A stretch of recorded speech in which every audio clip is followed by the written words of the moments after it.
शेतकरी मित्रांनो, मी आज तुम्हाला कृष्णा नर्सरीमध्ये हे 80, 70, 50 वर्ष वारसा जपलेली झाडं दाखवत आहे.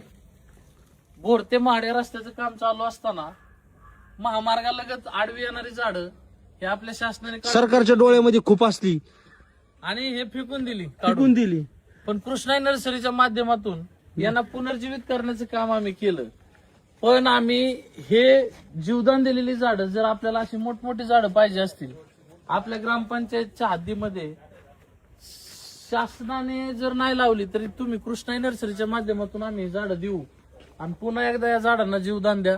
आणि जो वारसा या झाडांनी अनेक वर्षाचा जपलेला तो वारसा तसाच कायम चालू ठेवण्याकरता ही झाडं पुन्हा एकदा आपण आपल्या गावामध्ये लावू शकता.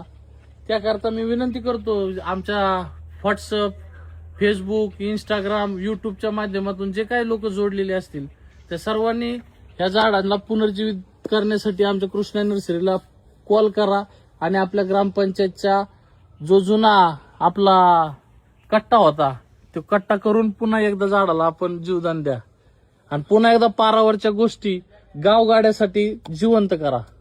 आणि अशाच पद्धतीमध्ये जिथं वृक्षतोड चालू आहे तिथं आपल्या कृष्णा नर्सरीच्या माध्यमातून आपली टीम तिथं येईल आणि अशाच प्रकारे रोपांचं संगोपन केलं जाईल. परत ती रोपे आणून नर्सरीमध्ये वाढवली जातील. जर कोणाला जिथं वृक्षतोड चालू आहे तर त्यांनी आपल्या ह्या नंबरवरती फोन करा. त्या ठिकाणी आपली टीम येऊन पूर्णपणे झाडाचं नियोजन करतील आणि आपल्या नर्सरी पेजला जास्तीत जास्त फॉलो करा. ज्या ठिकाणी वृक्षतोड चालू आहे त्या ठिकाणी आपली याला काम करण्याची संधी मिळेल.